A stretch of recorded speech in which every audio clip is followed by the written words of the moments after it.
My name is Annis Kevitt, and on behalf of St. Olave's Arts Guild, welcome to our Evensong program, The Best of the Bard.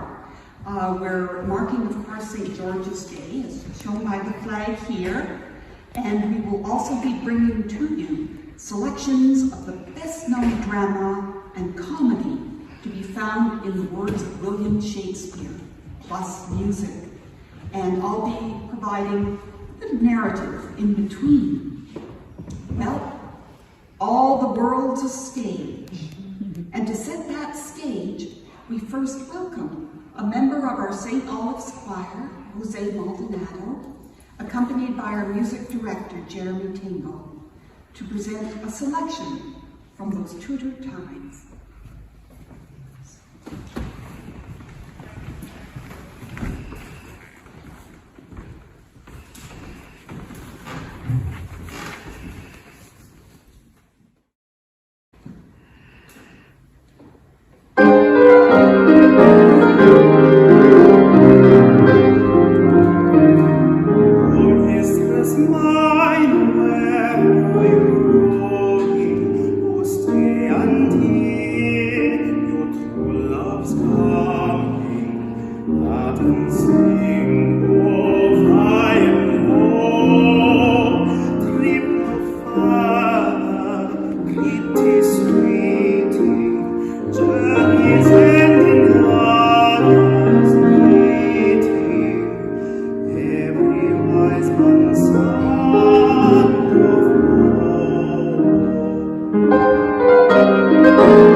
Thank you very much, Jose and Jeremy.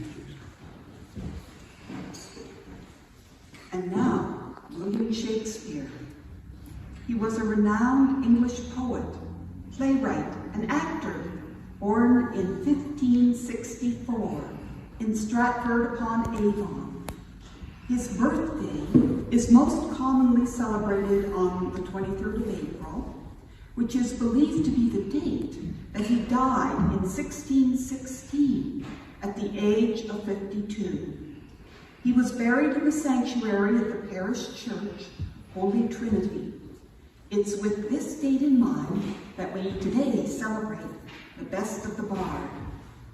Shakespeare was a prolific writer during the Elizabethan and Jacobean ages of British theatre. Shakespeare's plays are perhaps his most enduring legacy, but Shakespeare's poems also remain popular to this day. By 1592, his reputation was established in London, where Shakespeare's first printed words were published. He also became a founding member of the Lord Chamberlain's Men, a company of actors. Shakespeare was the company's regular dramatist, producing on average 2 plays a year for almost 20 years. During his time in the company, Shakespeare wrote many of his most famous tragedies as well as great romances. Altogether, Shakespeare's works include 38 plays, 2 narrative poems, 154 sonnets, and a variety of other poems. Shakespeare's legacy is as rich and diverse as his work. His plays have spawned countless adaptations across multiple genres and cultures. His plays have had an enduring presence on stage and film. William Shakespeare continues to be one of the most important literary figures of the English language. So, it is beyond dispute that Shakespeare's body of work was vast and influential. But in celebrating 460 years after his birth, are his works still relevant? Can they have meaning and resonance in today's frantic times? We bring you our program today to celebrate Shakespeare and to address that question.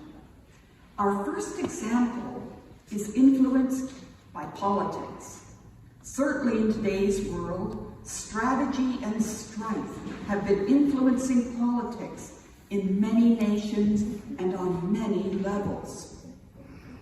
So now we hear of how, in Shakespeare's play, Julius Caesar, where the words of Brutus, who has awakened to the conclusion that Caesar has used him, has ascended to power too quickly, and must be killed.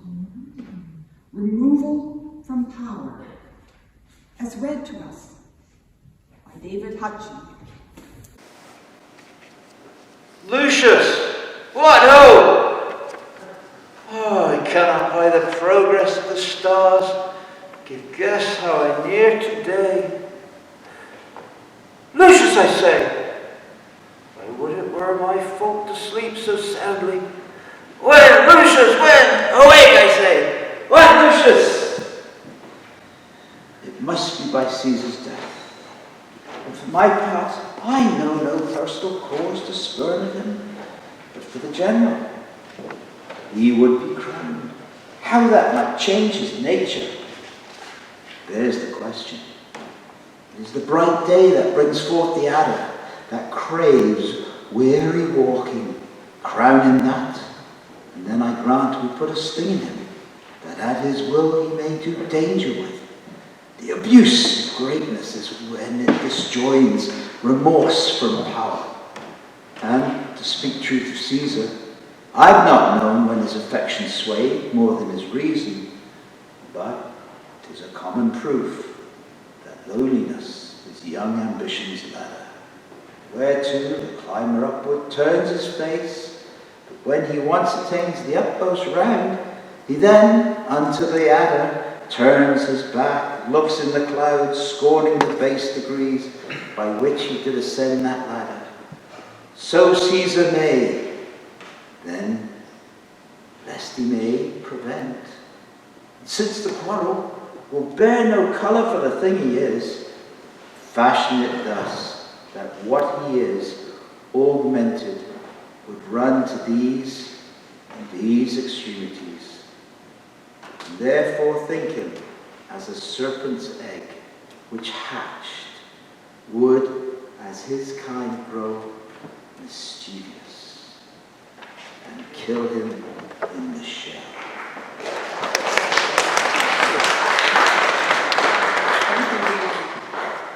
Of course, part of Shakespeare's brilliance lay in not only portraying drama and strife, but love and longing. Few literary works intrigue, tantalize, and reward as do Shakespeare's sonnets. With most of them being love poems, the sonnets philosophize, celebrate, attack, and plead, so similar to music in today's world, where we hear countless songs on the themes of love in all types of popular music.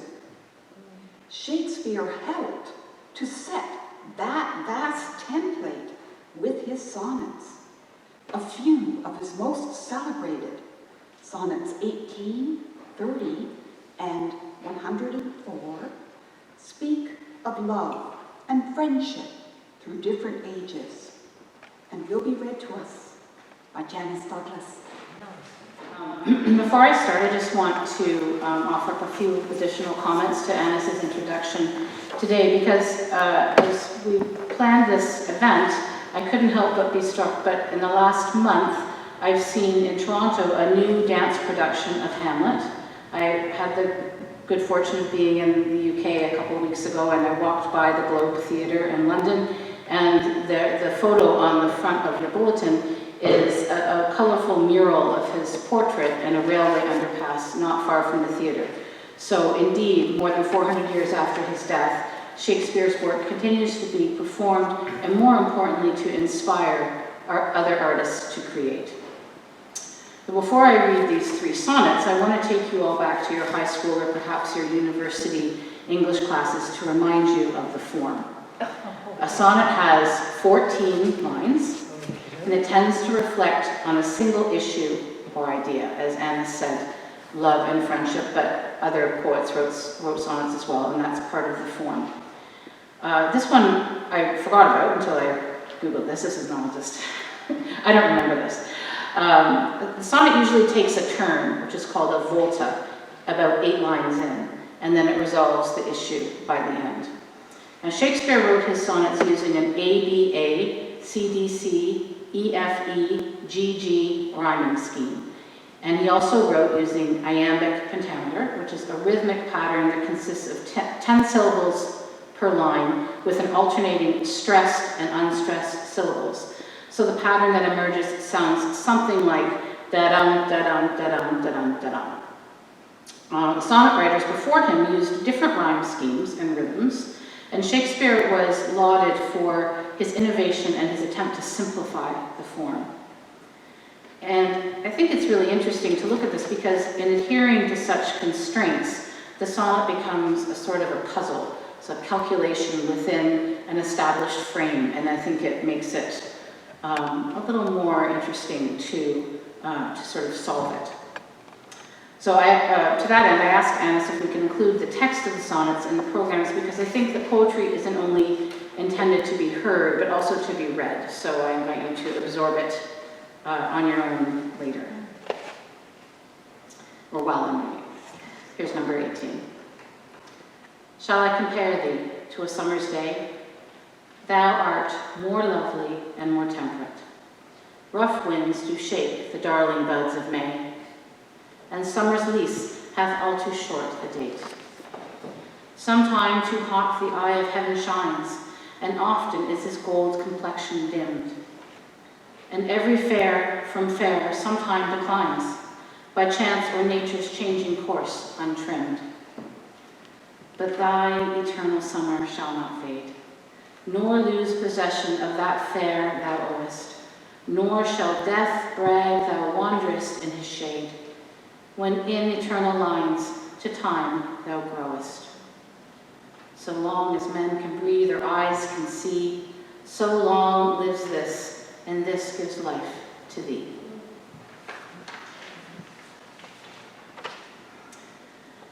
When to the sessions of sweet silent thought I summon up remembrance of things past, I sigh the lack of many a thing I sought, and with old woes new wail my dear time's waste.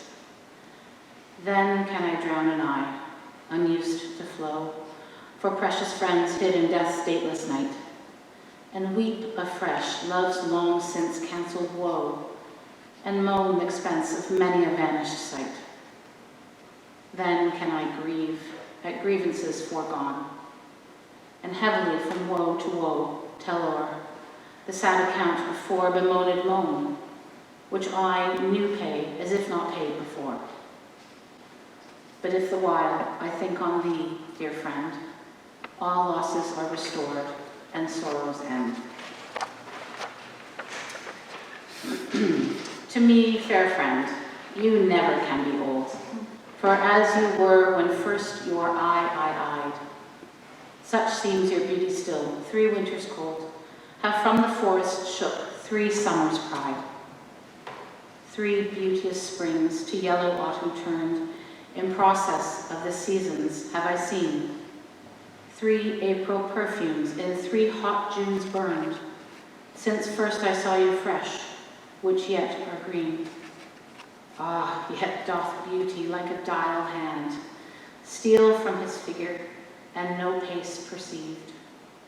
So your sweet hue, which methinks still doth stand, hath motion, and mine eye may be deceived. For fear of which, hear this, thou age unbred. Ere you were born, was beauty summer dead.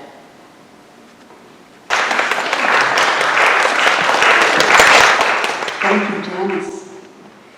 So to celebrate the interplay of his sonnets and what they have meant and what they have inspired with music, we will now hear some brief musical selections from a guest pianist, Jay Louis. Welcome to St. Olive's, Jay.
In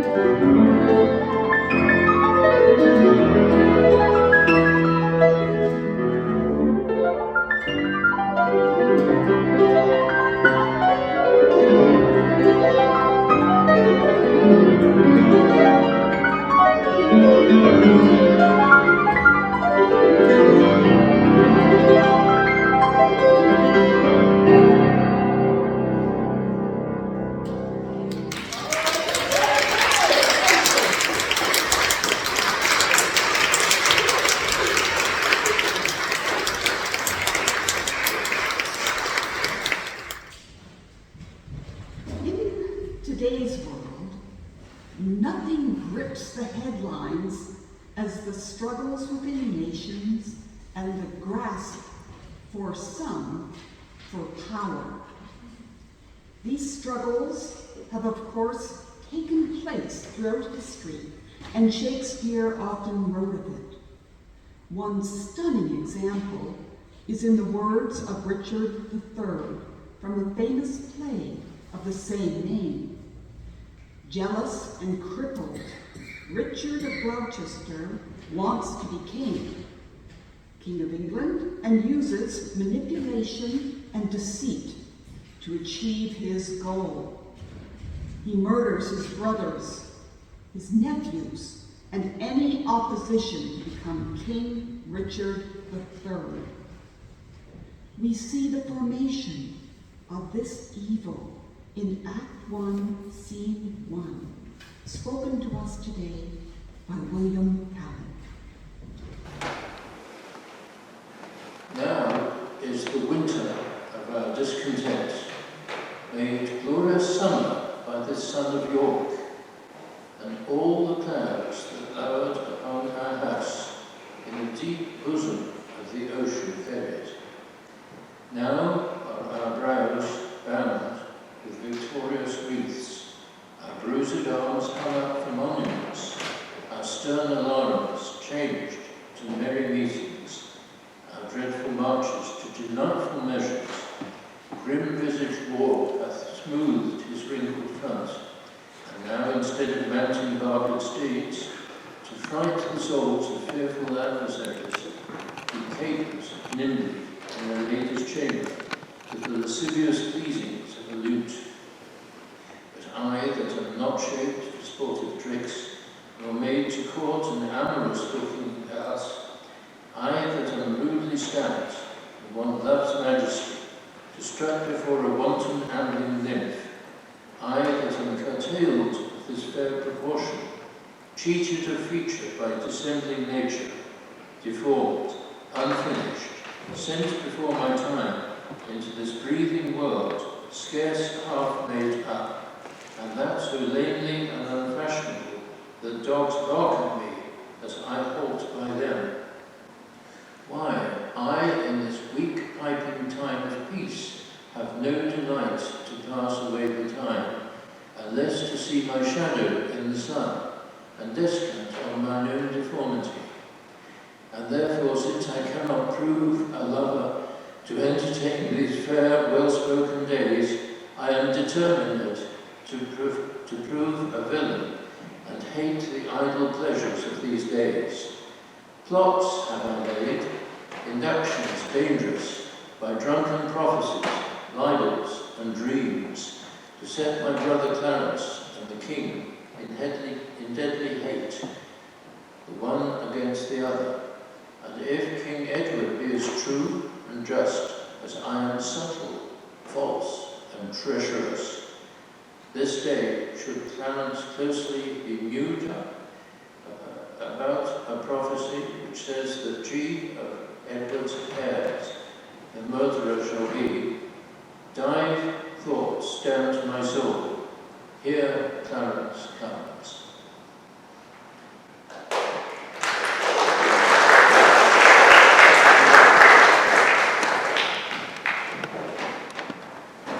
What further evidence do we have of William Shakespeare being relevant today?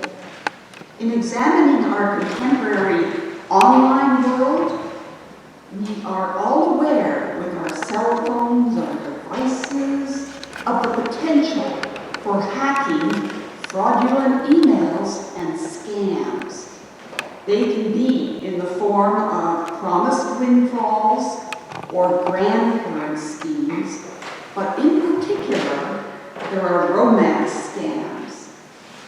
Let us see a romance scam as we look at Shakespeare's play, The Merry Wives of Windsor.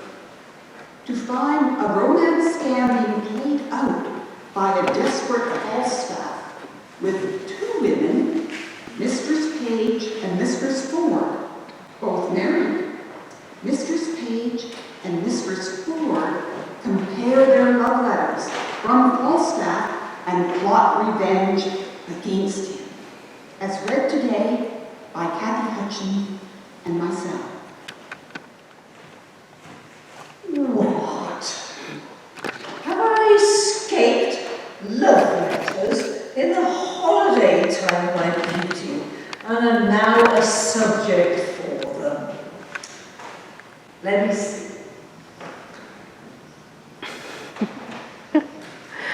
Ask me no reason why I love you, for though love used reason for his precision, he admits him not for his counsellor. You are not young, and nor am I. Well, go to then. There's sympathy. You are married. And so am I. Well, there's more sympathy. You love sack. And so do I. Would you desire better sympathy? Let it suffice thee, Mistress Page, at the least. If the love of soldier can suffice, that I love thee, I will not say pity me, for 'tis not so a soldier-like phrase, but I say love me by me. Thine own true knight, by day or night, or any kind of light, for all his might, for thee to fight, John Falstaff. Well, what a herod of Jewry is this? Oh, wicked, wicked world, one that is well nigh worn to pieces with age, should show himself a young gallant. What an unweighed behaviour hath this Flemish drunkard picked with the devil's name out of my conversation, that he dares in this manner assail me. Why, he hath not been thrice in my company. What should I say to him? I was then frugal of my mirth. Heaven forgive me. Why, I'll exhibit a bill in the Parliament for the putting down of men. How shall I be revenged on him? For revenge I will be, as sure as his guts are pudding. Sorry, puddings. Mistress Page, trust me, I was going to your house. Trust me, I was coming to you.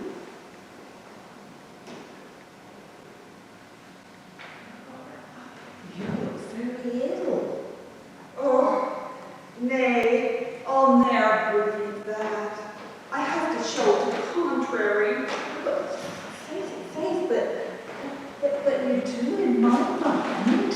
Well, I do then, yet I say, I could show you to the contrary. Oh, Mistress Page, give me some counsel.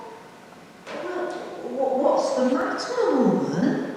Oh, woman, if it were not for one trifling respect, I could come to such honor. And a trifle? Take the honor.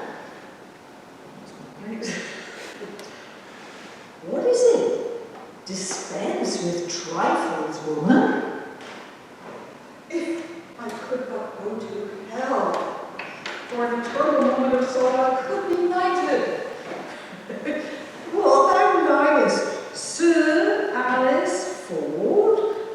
These nights will happen, so thou shouldst not, after the article of thy gentry, alter the article of thy gentry. Oh, we burn daylight. Here, read. Proceed, how I might be knighted. I shall think worse of fat men, as long as I have an eye to the difference of men's liking.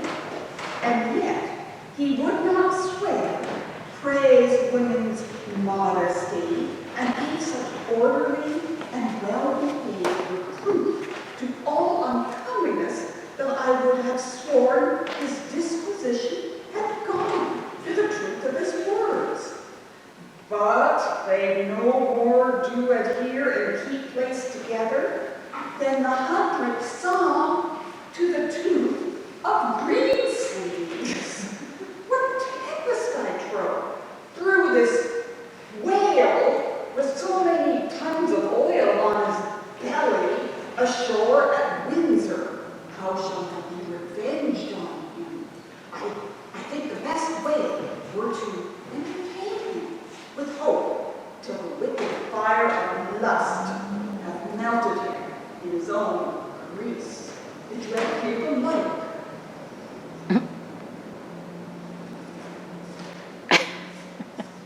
Letter for letter. But the name of the page and Ford differs. To thy great comfort in this mystery of ill opinions, he is the twin brother of thy letter. But let thine inherit first, I protest, for mine never shall. I warrant ye have 1,000 of these letters, writ with blank space for different names. Writ, sure more, and these are of second edition, for he'll print them out of doubt, for he cares not what he puts into the press when he would put us to. I'd rather be a giantess and lie under Mount Helion. Well, I will find you 20 lascivious turtles ere one chaste man. Why, this is the very same, the very hand, the very words.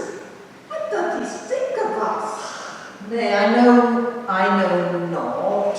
Where am I now? It makes me almost ready to wrangle with mine own honesty. I'll entertain myself like one that I'm not acquainted with at all, like one that, unless he knows some strain in me that I know not myself, he would never have boarded me in this fume. Boarding, you call it? I'll be sure to keep him above deck. And so will I.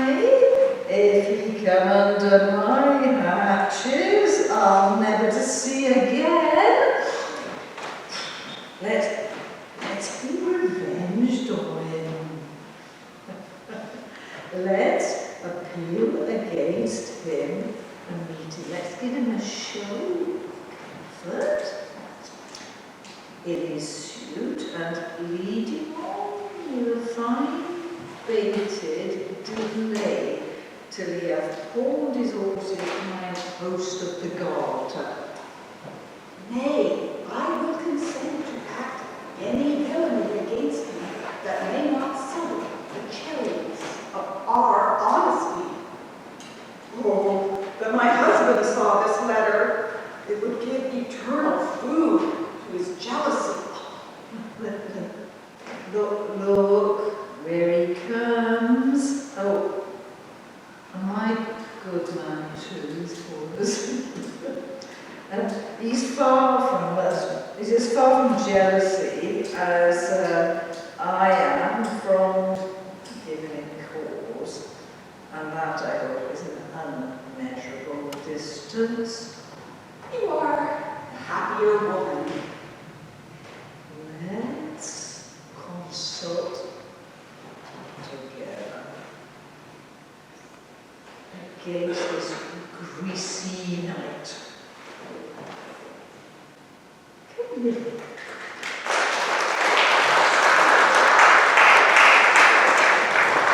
Thank you, Kathy. That was fun.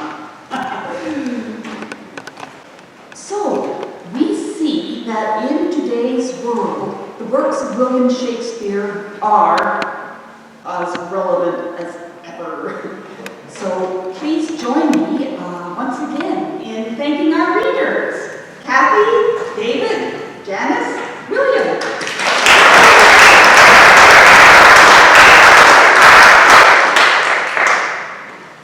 We will now close our program with a musical selection that reflects the moods and emotions found in so many of Shakespeare's works.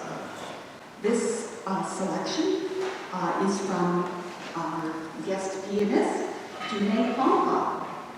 Welcome to St. Albans, June.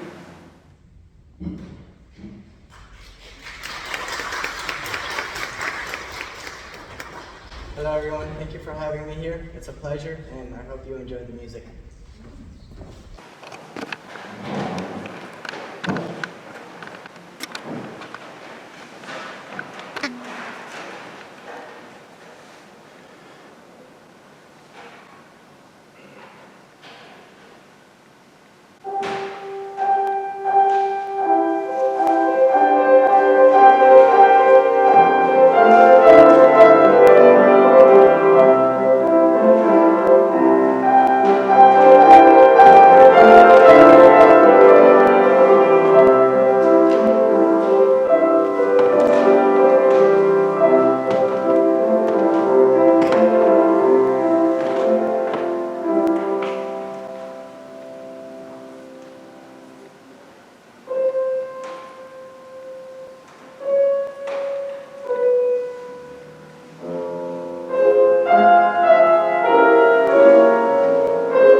another round for our wonderful